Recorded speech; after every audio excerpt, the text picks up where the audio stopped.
Everybody. What I was going to say when they were running late was that they're on their way in from Lusaka because they launched and by they I mean Greg and Emanuele, launched this book this morning in Lusaka with the President Hichilema of Zambia.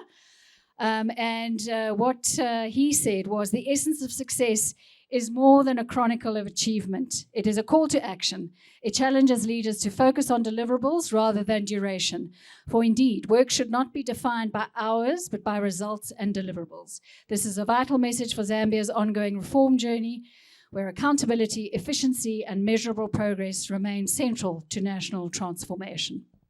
So thank you, Greg, for zooming in from Lusaka for us tonight. Carry on with my little intro. So good evening, everybody. Welcome to everyone who's here tonight, and thank you so much for coming. And I don't know why everyone's always so terrified of the front row, but if you'd like to take a seat, please do. Yeah, exactly. Come and sit in the front, guys. It really is a huge, huge pleasure for me to welcome a guest to Love Book this evening.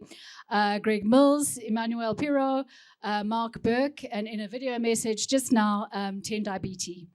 I'd like to congratulate Greg and Emanuele on this gem of a book.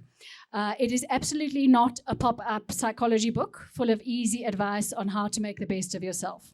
This is a thoughtful, considered, intelligent book written by two incredibly successful and upstanding individuals about what it takes to be successful in all kinds of disciplines. I think what stands out for me about the essence of success is that Greg and Emanuele take us back to the basics. They remind us, among very many other things, of the solid values and the discipline that's needed to achieve success.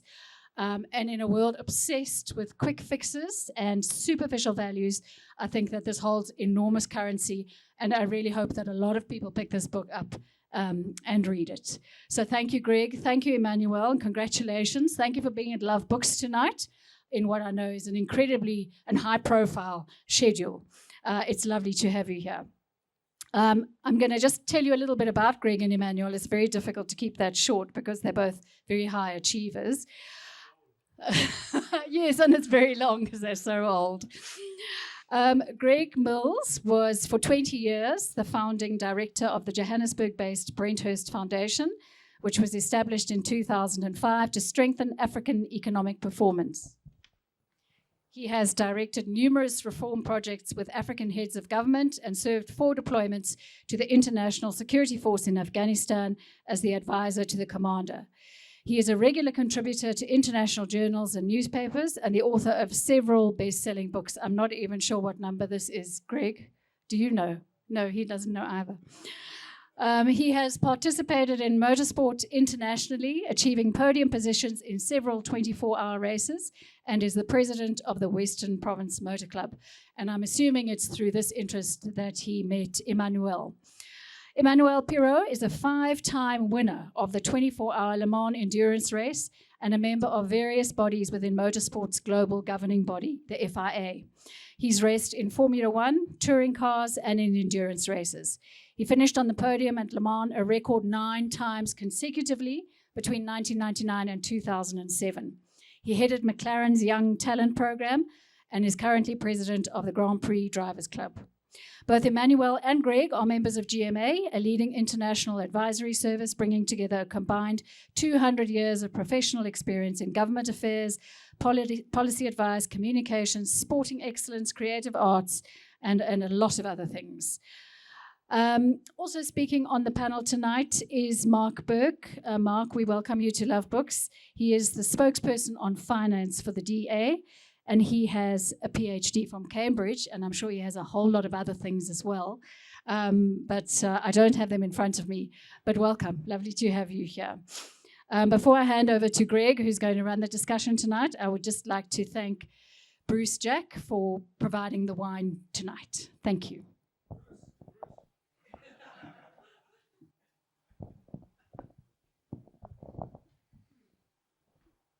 Thanks very much, Kate. I think it was Tip O'Neill who said all politics is local, and I think all bookshops should be local as well. And in an age of corporatism and consumerism and buying everything online. It's so great to come to a bookshop and smell the books. The first thing I do whenever I get a new book sent to me is I open it and sniff it.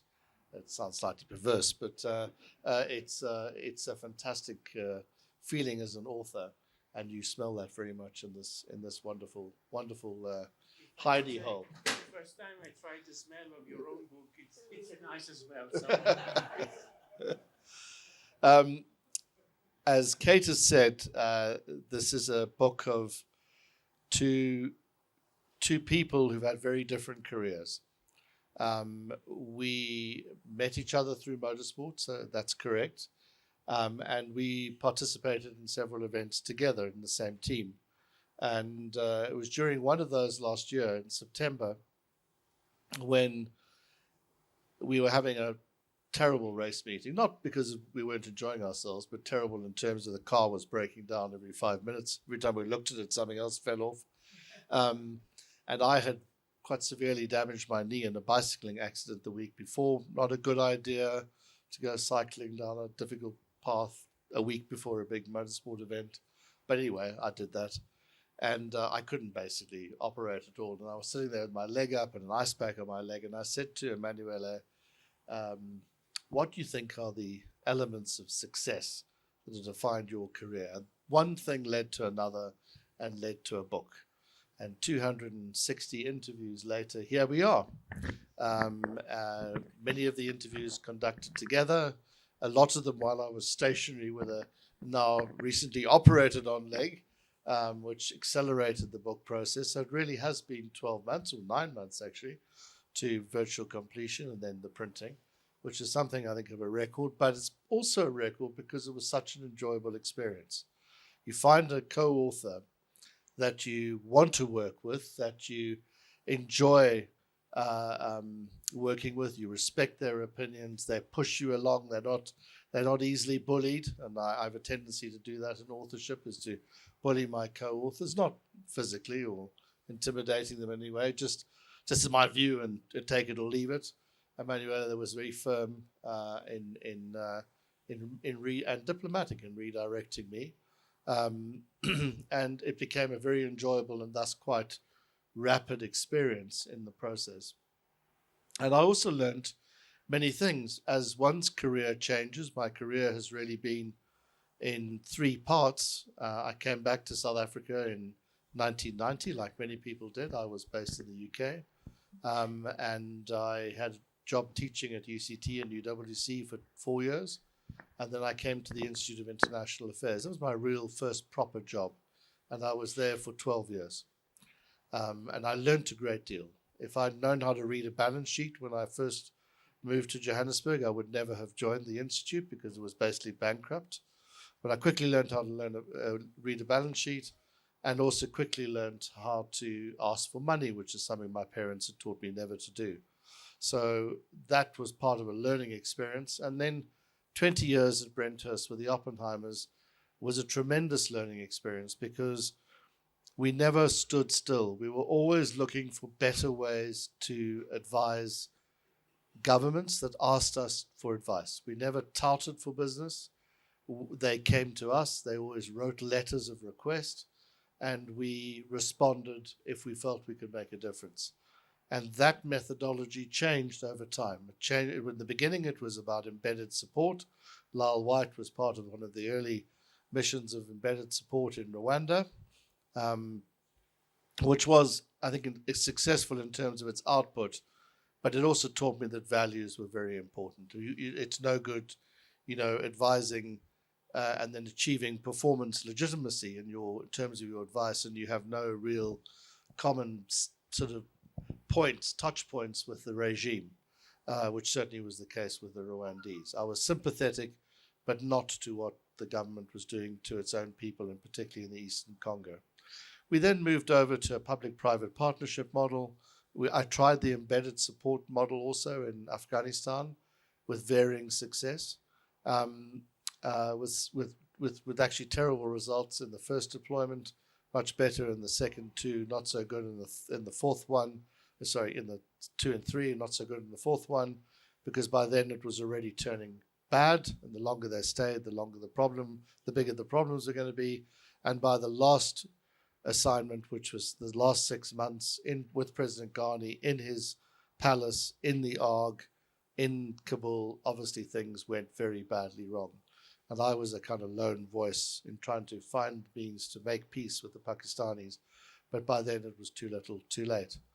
And we moved on through this embedded support phase to sort of public-private partnership models, to doing big plans for leaders.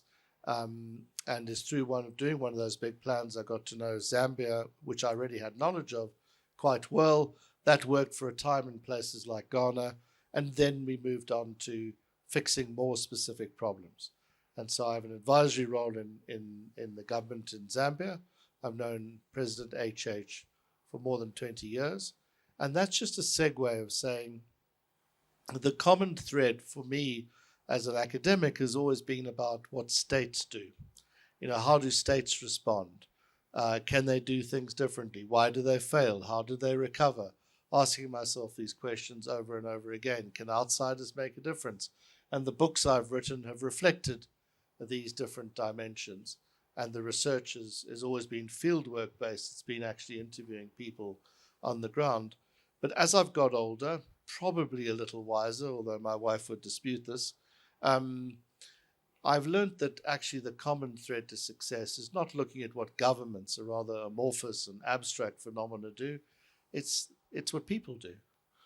And my old supervisor, who's a very esteemed professor at the university that Mark attended, and somebody who fundamentally changed my life through his inputs, and so I have great respect for him. He said to me, I asked him one day, Christopher, he's now in his late 80s, I said, Christopher, what is development? And I thought that he was going to say, oh, it's about per capita GDP, or it's about, wealth, or it's about, how well your systems run. He said development is about the ability of people to work together. It's about whether you actually have the means to bind yourselves together and find systems and a process whereby you can work towards a common goal. And that is, again, another segue to this book, is how do you get people to work together? How do you build those systems? Are there good examples that we can learn from? And as I say, I've never been frightened of experimenting. And certainly that's been the approach that I've taken in more recent years. It's about building over a very long period of time those relationships and then deepening those relationships.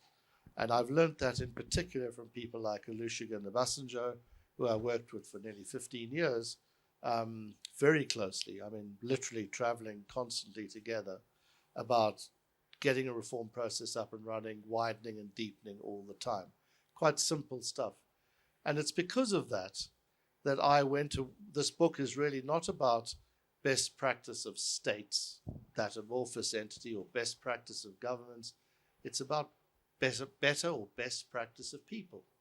How do people achieve higher things? How do people achieve their potential? And we don't, by the way, measure success as being that rather impoverishing black and white metric of finance. I know it's appealing to do that, but it's about what you achieve in terms of maximizing that potential. And in fact, at the outset of the book, which I hope you read, there's this illustration of these two characters you would not have heard of, but they're people in the foregrounds of both of our minds in terms of successful people. They made full use of their assets as individuals. They're not famous, they're not wealthy, but they certainly are successful. And I think that's a very important distinction to make in this regard. There are many other qualities which shine through. I'm not going to go through them, but humility, empathy, listening to people. I spent a lot of time working, I would dare to say for, but around people who like to say to others, you should. And dispensing advice from a very high altitude without knowledge of the country or the circumstances that people were in. It's very important. I think it was in To Kill a Mockingbird, that expression, you've got to walk in the shoes of someone else or wear the clothes of someone else to understand really the value of what you're trying to do and the advice that you're trying to dispense from my narrow perspective. So those qualities, the importance of personal organization, the importance of setting goals, the importance of having, as a transformative leader in politics, an end goal or a big vision in mind, and then working out a pathway to get there. It's very much the style of transformative leadership that many people spoke about in the Cold War. And that has manifested itself across several notable individuals who feature in this book. And where we weren't able to interview directly the people who we feature, Margaret Thatcher I met once, but she was the tail end of her life. I couldn't really include that. Václav Havel, I've written about, but I've written about all the people around him. We've written about him with all the people around him and interviewing them as part of this process, not himself directly. So it's a book about people. It's a book about improving yourself. It's a book about opening up ourselves to understanding what it is that we've learnt over the periods that we've been involved in academia and in international sport. And I have to say that I learnt a great deal in this process. I learnt some humility. I learnt a bit more empathy. I learnt a bit the importance of personal organization a great deal more. I learnt the importance of self-deprecation. I learnt the importance of listening, which is part of empathy. And perhaps there were moments of great humility in this. I went out to East London to meet Vuyani Bungu, who I think defended his world title, if I remember correctly, 13 times as a boxer. A great boxing figure, great world champion. And Vuyani lives basically in poverty today. So would you define his life by success? Would you define his life as a failure? He might define it as a failure, actually, interestingly. I would define it as a success with one or two hiccups. And we had an incredibly deep conversation about this, which I found extremely revealing. And then his colleague, Welcome Lita, popped in, who was also a multiple world champion. And then we had the two of them to talk about what success meant. So moments of humility, moments of improving my understanding of what success meant and what it took. And then, of course, I spent finally a lot of time talking, advising leaders in our society. And you think that their perspectives would be different. Well, in fact, it turns out that those qualities are still the same. The importance of listening, the importance of surrounding yourself with smarter people than yourself and doing it deliberately and not being threatened by it, realizing you have different qualities and they have different qualities, and you build a stronger team, allowing yourself to be challenged.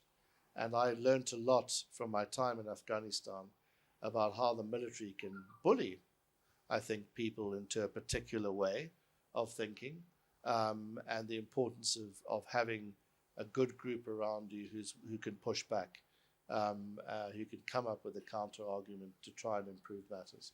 So I've spoken enough. I'll just finally say that in support of Kate, once more, if you buy this book, I am sure that you will improve your chances of success. But if you buy two, you'll double them. And let me just say one more thing, is Tendai really wanted to be here this evening. He's involved in a process trying to prevent the constitution from being changed in Zimbabwe, to allow a third term for Emerson Mnangagwa. And he was to speak at an event this morning, and last night they burnt down the venue that he was to speak at. They tried to move to another venue, and they got chased out of that by the security forces. So he just simply physically couldn't be here. So he sent a video message, which we'll play after we've all spoken, to hopefully spur some discussion. But let me not hog the mic anymore, but pass the mic to my very good friend. He's got one. Emanuele. Yeah, because I think you wanted the exclusive of one mic, if I remember well, right? Yeah, good evening, and thank you, Kate. Where are you? You're moving around a lot, but here you are. For hosting us, we spent 4 wonderful days together in Lower Zimbabwe, in Lower Zambezi, sorry, and we got to know each other. But somehow by knowing you, I could more or less guess what kind of bookshop you were running. But this is even better, and I think bookshops are. I, I'm not say in extinction, because this is pessimistic, but we should all, if you're here, I think you like books, physical books, and I think it's like a duty we should all carry to keep them alive, because I don't think you become a rich man by running a bookshop, but you are a carrier of knowledge, you are a carrier of passion, you are a carrier of a tradition, and I think it's really important from all of us to do what we can to keep them alive. It's also a place of confrontation, because we all know we can buy online things most of the time cheaper, and I do, electronics and stuff like that. But whenever I can, I go to the shops, because the personal touch, the personal advice, the empathy that you develop, it's very important. So if we stop doing this, we will then always have to deal with the postman delivering a nice package, and I think the world would not be as beautiful as it is now. So thank you, Kate, and please keep being like this. The bottles of wine, you see personality here, and I'm sure you. Not because of the wine. I mean, it's part of the personality. It's not everything.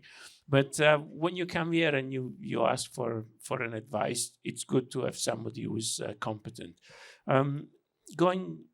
Talking about the book, for me, it has been an incredible journey.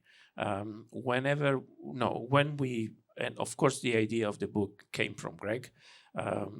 Sometimes when you have a proposal, an opportunity, not always you capture the value of this opportunity. For me, I'm not a fast thinker, so often it takes a while before I realize, is it a good thing, is it a bad thing? But Greg, I don't think I never told you, but when the minute you told me, I thought, this is gonna be really cool. This is gonna be really cool, and it was even cooler than I anticipated, for many reasons. Greg said, I learned a lot. Of course, I learned even more than him. He keeps calling interviews. For me, more than interviews were chats, because an interview is an official thing. When the other party accepted to answer your questions, but sometimes not always is engaged with your question and with your goal of what you want to achieve. We managed to engage most of the people, I would say, really most of the people, to engage them beyond an interview. And so I would like to call them chats. And, by living in this world, by reading the newspaper, listening to the news, you support your conviction that the world is made. There are so many bad people, so many idiots, so many bad people around the world. But then by talking to these so many great people, we had the privilege to, you realize that there are also good people, and these good people are example. And again, if you hope to find the recipe to get and become a successful person, you are not reading the right book. We are in the book, you get an inspiration. There are a lot of really very, very, very quotes. The book is structured into talking about certain episodes in history and facts, but with a lot of quotes from these people we have been talking to. Every single quote is a quote we got directly from them, and I think this is quite valuable to say. So what we would like to share is inspiration, because every person is a person. Everybody has got potential, and unfortunately, in this world, when you see your heroes, when you see successful people, it's hard to perceive what why they're successful. Often we think they're lucky, especially in sports. They had the opportunity, but in many areas. And this is a very big mistake we do, because we really, within certain extent, because opportunities are important. If you read Malcolm Gladwell book, you if you're born in a certain place or in another place, it's got a big impact. But now, with the modern world of communication, really, you can do a lot even if you're born in a wrong place. But having an inspiration, being inspired by somebody who can let you realize, I can do it. I can do it if I try hard, if I study hard, if I do what I have to do. And it doesn't mean I can become the world champion or the president of a republic or the CEO of a company. I can extract the best I can from my own potential. And you can be successful by being acknowledged by not so many people around you. But if you are able to inspire other people, I think this is already a definition of success. And I have to say, because I was stimulating Greg, and I think if we can say each other helped each other to think a little bit more out of our own box, which I think was a fairly big box already, but somehow have further thinking. And I was definitely, my box was very small, and now it's like a shoebox. It was a matchbox, and now it's a shoebox. and every time we try to really think, what is the definition of success? You answer a question, you come up with another answer, and this path was really stimulating. So I hope your journey through the book will it will entertain you and will make you think, and will make you you think that I can be one of them. I can get something. And also we talked about failure, because of course and it's a lot more difficult to have people talking about failures. You get how do you say, victory has got a lot of fathers, and defeat is orphan. But also sharing the unsuccessful things of people is important. So I hope after reading the book you will be a little bit more willing to be inspired, to question yourself, to try to see the best out of other people. We tend as human beings to catalogize people. So this is a good guy, this is a bad guy. I don't want to go into politics, but I think if I think about Israel and Gaza, many people think is evil and is good, or vice versa. And I don't think this is true. I'm a balanced person. There's a lot of good things in anybody, and some bad things. So if we have the ability to see the good things about people, acknowledge the weakness of us, and try to get inspired. Throughout my life, I came across a lot of great racing drivers. I spent my whole life trying to drive faster than other people and beat them on a racetrack.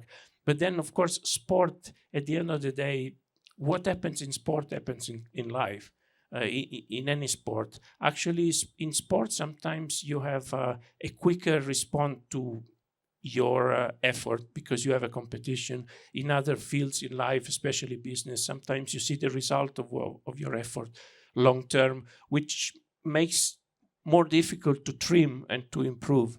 In sport, it's straightforward. The stopwatch does not really lie. And so being acknowledging the people who are better than you, why they are better than you. And as Greg said, I will stop very quickly. This is the last thing I say. Especially in one moment of my career, I've been test development driver for McLaren Honda in the time when they were winning basically almost every single race with Senna and Prost. So it was a very successful time for them. And they asked me to become their test driver. And it was a time in my life and in my career. I was rather young. So when you're young, you're a little bit more arrogant somehow. And I thought I could do the job well. I thought there was basically nothing more I could do. And whatever it was missing, if ever anything was missing, there was nothing I could do to improve it. And then I come across Senna and Prost, and I see that there is completely another level of not ability, because we're all born with a raw talent somehow, but of commitment, of dedication, of attention to detail, of motivating the people around you to make them deliver a better job. This is so important. And it's a quality that brings you very, very far.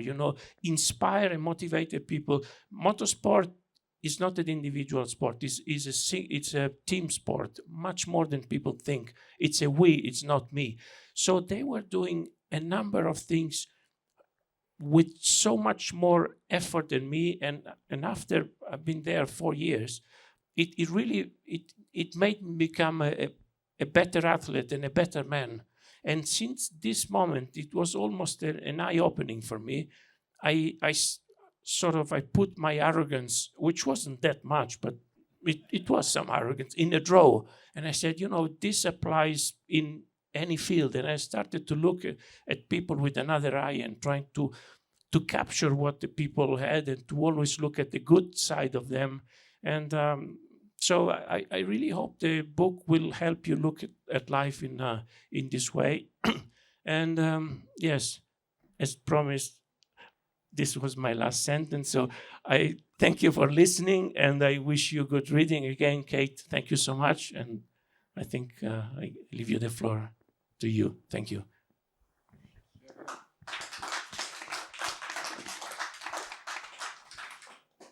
I read somewhere that when Tommy Hilfiger was trying to establish a brand, they ran billboards in New York City, and they had Hugo Boss, and then they had Versace, and then they said Tommy Hilfiger. And the other brands were outraged that Tommy would dare to associate itself. And I feel much like that ad sitting here this evening. I'm honored to be here. Greg and I share many similar traits. And one of them is that we have extensive experience traveling to exotic parts of the globe for work and sometimes for pleasure. His latest count is north of 160 countries visited, and I'm trailing behind at half of that. He reflects towards the end of the book that he's in a hotel in Angola writing, and I fear that some of my travels have been less graceful than that. As an MP facing public scrutiny, I could not possibly admit to, while transitioning between two countries in South America, not getting a exit stamp in my passport. And I definitely did not then exit that country legally. And I wouldn't dream of packing all of my things into a bag and swimming across a river back into the country that I'm legally allowed to be in. So Greg writes in his book that good leaders should be good on administration, and I fear that I'm still developing in that area. But he also writes that they should seek creative solutions, and I hope that I'm at least performing on that front, Greg, as evidenced by this non-admission in my story. He also writes that good leaders should be surrounded by good teams, and on top of that, they should have great advisors. And he talks then about great leaders that strike a generational tone, and these being some of the constituent parts. And I would posit that leaders that are intergenerationally lucky would have Greg as an advisor. So there are a few notes that I took of what I found interesting in the book, and I won't bore you with all the details, and I wouldn't want to give the book away. No, that's very kind of you. It was a genuine. That's very kind of you.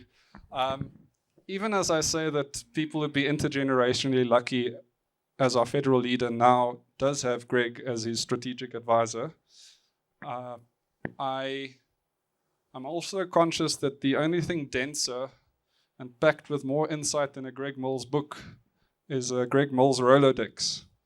And his network does shine through in this book. In one chapter, you might read, I'm almost there, Emmanuel, about marginal gains that professional cyclists strive for. And a few chapters later, you could be looking at a comparative analysis between Singapore and Malaysia. And underneath all of this, golden threads pull through in this book. And if I had to summarize it, it tells the story of a couple of small people and then a number of big people that have all attempted to bend the arc of history. But more importantly, I think this book was written by two men that, to borrow from Thoreau, went into the proverbial woods to live deliberately. They went to suck the marrow out of life, so that when they had come to die, they would not realize that they had not yet lived. I don't think this book is another bland reflection on leadership. Instead, it's a catalogue of experiences and case studies. Often where Greg was in the room, or where Emanuele spoke to somebody who was a key player in that room. And so I just want to conclude by saying that it's with immense gratitude that I get to be in the room this evening with these men and share in the contribution that they've made to our collective knowledge. Thank you.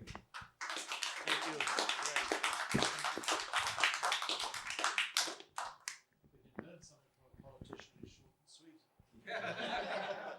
This guy's tall and sweet. We have a message from Tenda, and then we'll be happy to take some questions. It's all the pressure's on you now. Okay.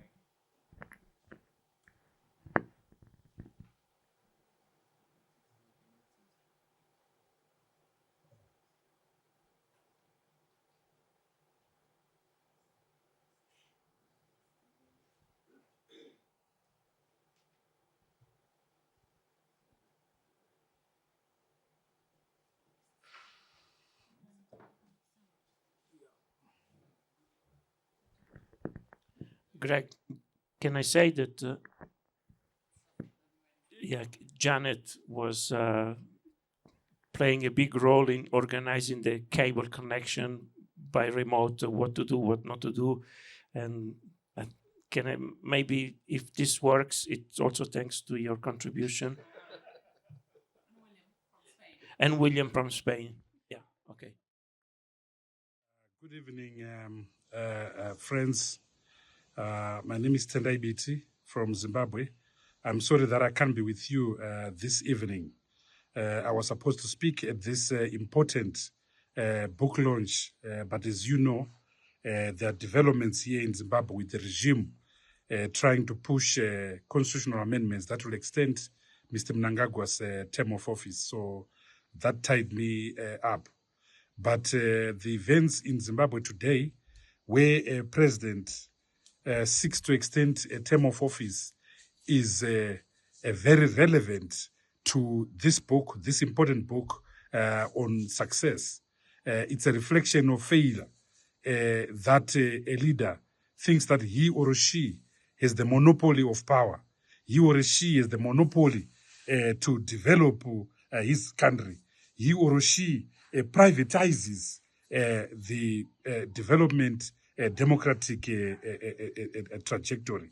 The flip side of success is failure, and regrettably, much of Africa is about failure, from Equatorial Guinea, from Cameroon, from Tunisia, from Sudan, South Sudan, Ethiopia, Somalia, Eritrea, the Democratic Republic of Congo, the Central African Republic, Angola, Zimbabwe, Mozambique. All these are basket cases of leadership abuse and leadership failure. So what are those issues that define success? This book by my friend Greg and Emmanuel brilliantly captures the core ingredients of success. They include fortitude. They include strong, I call it demonic belief in the success of a leader. They require a clear mind, a clear plan, a clear, trajectory. We saw this clarity in leaders such as Lee Kuan Yew. We've seen this clarity in leaders such as President Roosevelt after the First World War with the new with the New Deal. So, what is a great leader? A great leader is transformational. A great leader changes those that are around him, and a great leader inspires hope, inspires change, and most importantly, a great leader creates a legacy, creates a generation of other leaders. This is the key message from this book, and I congratulate my friend Greg Mills for writing this book after going through a very tortuous year in 2025, including the loss of his dear mother and the challenges and problems that he faced at Brandest Foundation. So I wish my friend good luck, and I hope that next time I'll be there for the physical launch of this book in some exotic city somewhere. Siyabonga. Thank you very much. Good evening, friend. Well, thank you very much. We're very happy to take comments or questions before you buy 5 copies each to quintuple your chances of success. It's a question there. Thanks for the talk. I'm very curious. If you had to identify which would be like 5 key elements of success, what would they be? If you had to distill, true to the title of your book, I'm waiting to hear. But what would be like 5 key elements of success? Let me take a couple, and then I'll hand over to the others, and I'm sure they could add stuff in. I mean, or we could do something. We write different things. We don't talk to each other and we see whether we are complementary or redundant. I said this today when we were launching the book with President Hakainde Hichilema, and that, in a sense, tells one of the stories.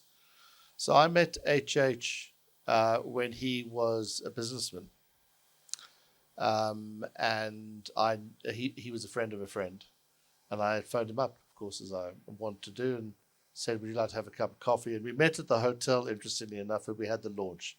So it's not the top end of hotels. I can promise you I don't stay in the top end of hotels. It's a pretty basic hotel, and we had a cup of coffee behind a pole because he said, "I don't want to be recognized by anybody, that you can't making a deal with somebody." And we became very firm friends. So much so that when he went to prison, he was one of the first people, in fact, I was told the only person he reached out to as they came for him in his house. We are proper friends. And I think that building relationships over the long term, particularly when people are not famous, is a key element of at least my success. I try and make common cause with people, in as much as I've had success, that is. I make common cause with people, and I think that goes to the issue which I've already mentioned of humility, being self-deprecating, having a little bit of humor. My kids would dispute that. Dad jokes, four. Yeah, but these are all in one. These are all one, A, B, C, D, E. Let me stop there. But I think those are key elements. I think, secondly, dedication is an absolute imperative, but it's not enough. You have to do more than be dedicated or be talented. You've got to build that ecosystem, that support system, which Emanuele was talking about with Prost and Senna. You saw that with Michael Schumacher in a different generation. You've arguably saw that with Hamilton as well. You're building a whole team around yourself, making yourself very strong. And I use this again with my kids, and they're bored by it. But there's a great quote from Daley Thompson, who was kind of my generation as an athlete. And Janet and I met through rowing, and I used to go and do things like, go and try and do the same training regime as Daley Thompson. Never worked for me, worked for him. But Daley Thompson's great quote was when he was asked, does he train every day? He says, yes. And they asked him, do you train on Christmas Day? And he said, yes. I train twice on Christmas Day. And they said, well, why the hell do you do that? He said, because I know that my competitors are not training on Christmas Day, and I get 2 training sessions and more when I'm ahead of the game. Now, this is very unscientific, of course, but it's about a mindset more than it probably is about a physiology. So those are two very important ones. And I think just as an inverse, I don't think luck plays a very big part in it. I think luck, you use your luck when it happens. I can speak personally. I met President Obasanjo in a passport queue. And I looked behind me, and there he was standing, and I thought, my God, it's the president of Nigeria. And looked back again, and he was standing behind me. And I said, excuse me, don't you want to go ahead of me? Humility, again, and self-deprecation. And he said, because he's notoriously grumpy and snappy, particularly after a transatlantic flight, and he said, no, why should I do that? I said, well, because I'm a child of the 1980s. In the Eminent Persons Group in 86, you helped to bring about change in South Africa. It wasn't successful in and of itself, but it set the tone. And for that reason alone, I think you should go ahead of me. So it was becoming a bit of an argument. And he said, well, I'm not going to go ahead of you. You can't do anything about it. I thought, okay. Well, anyway, nice to meet you. And we go through the passport queue. We go outside. And he's in the taxi queue. I remember he just stepped down as leader of Nigeria. And I said to him, you can go ahead of me. And he said, no, I'm not going to do that. And I said, well, this time I could just walk out of this queue. I couldn't do the last one. Anyway, we started chatting. I'd just written Why Africa's Poor. I gave him a copy of the book. I thought, I'll never see him again. I go to the conference I'm attending the next day, and there's Obasanjo, and he's on the podium. Okay. So I'm sitting at the corner of this table, and he stands up and he says, a funny thing happened to me yesterday. I was in a passport queue, and this guy basically harassed me. And when we were outside, he gave me a copy of his book, and he said, I spent the whole night awake reading. It was fantastic. By this stage, I was dying with embarrassment. 2 weeks later, I exaggerate. 2 weeks later, I was flying back. I'd been bumped off my flight, put back on the flight again, and I was upgraded to business class. I walked forward, and who was I placed next to? Obasanjo. So, serendipity does work, but you've got to work your chances and your luck. I think the best quote we had, I think we agree about this, was from Chris Hoy, who's a remarkable cyclist. Also a very good sportsman. He was a rower, went into motor racing. He's a fantastic human being. He's suffering from stage 4 cancer, but just a massively positive individual. And he said he always used to focus on his competition. He was always focusing on the guy who was doing something different, training differently, had a different bike or whatever. But he became successful when he focused on himself and being better today than he was yesterday. And it was that, just focus on what the things that the variables you can change, not the variables that you're expecting others to change. So, You know what is the definition of privilege in life? It's always speak after Greg. This is really... I think one common denominator of our interviews was surround yourself with the right people at the right time. Many people mentioned this, and I think this is something to be mentioned. In my case, I think passion is important. So to have the privilege to try to achieve your goal, and this goal is something that you're very passionate about, this will really help you, because even the most successful man in the world is having a lot of setbacks. And unfortunately, in today's society, people tend to showcase and present all the good things. And this is, unfortunately for me, a bad lesson for young people, because with this Instagram, they see the best part of everybody, and they don't realize that there is a lot of work, there are setbacks and things like that. So passion helps you to overcome the tough days. And for me, these are two important qualities in success. I think you only have one left. It was two. That's perfect. Yeah, this is perfect. Only having one is great, because I only had one story from the book to share. The book starts with the story of a person who had lived a really tough life, and only towards the end of her life was able to get a title deed to a house. And then soon thereafter, a chapter starts with, I think it's your uncle, Emanuele? It's a school friend of my father. Right. Who was a civil servant in Italy, and by modern accounts lived a small and a life with limited impact, you might say. But he was also successful in that all of his friends valued him.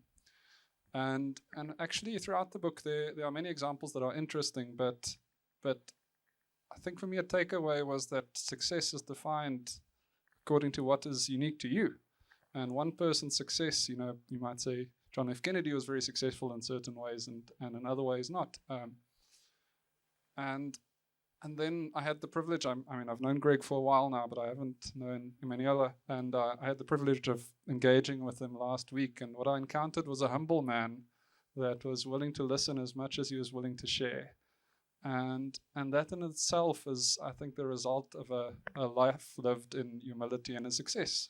It's success to charm people with your humility. And so for me, a takeaway of the essence of success is living your life as best you can with what you have and where you are. And that will be successful. An external marker, on social media is not success. Yeah. I think it was Churchill who said of Clement Attlee, he was a humble man with much to be humble about. Any more comments or questions? Well, we always end our book launches with a song. I've been collaborating with singer-songwriters for a long time. And first of all, about almost 15 years ago, Johnny Clegg and I did a tour through South Africa and then through parts of Europe. And he would, I'd tell the stories and he would sing the songs naturally, which we had a great time.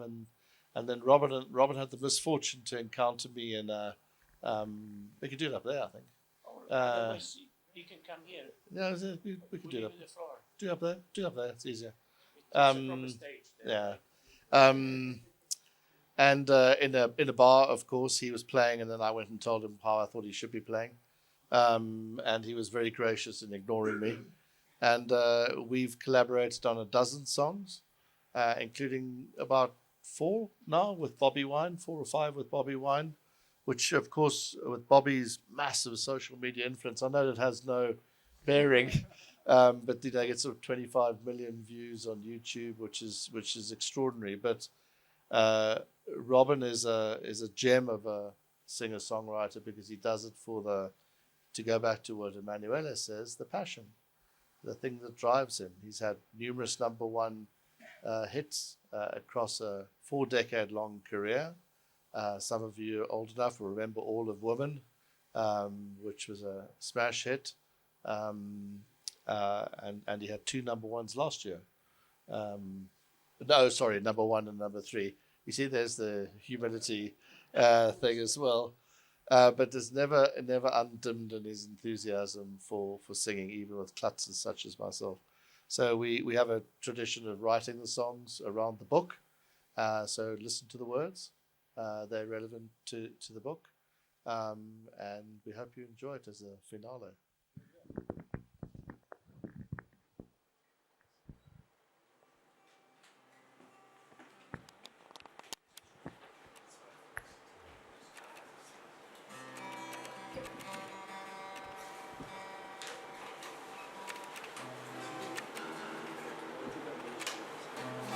can sing along if you want. The chorus is very simple, straight ahead.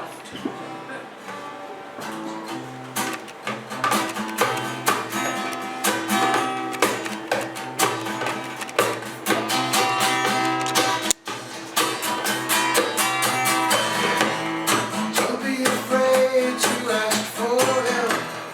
You don't need to know it all. Don't think to rest upon your love, not unless you want to fall. Always learn to take chances. Straight ahead, you gotta keep straight ahead.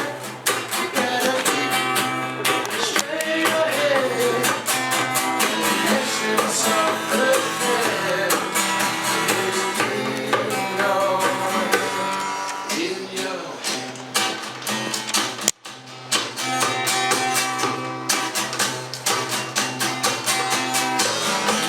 search for your success and these never to excess. It's more sweat they say. That's an old cat way. Always keep good minds. Straight ahead, you gotta keep straight ahead. You gotta keep straight ahead. The essence of the thread is in your mind, in your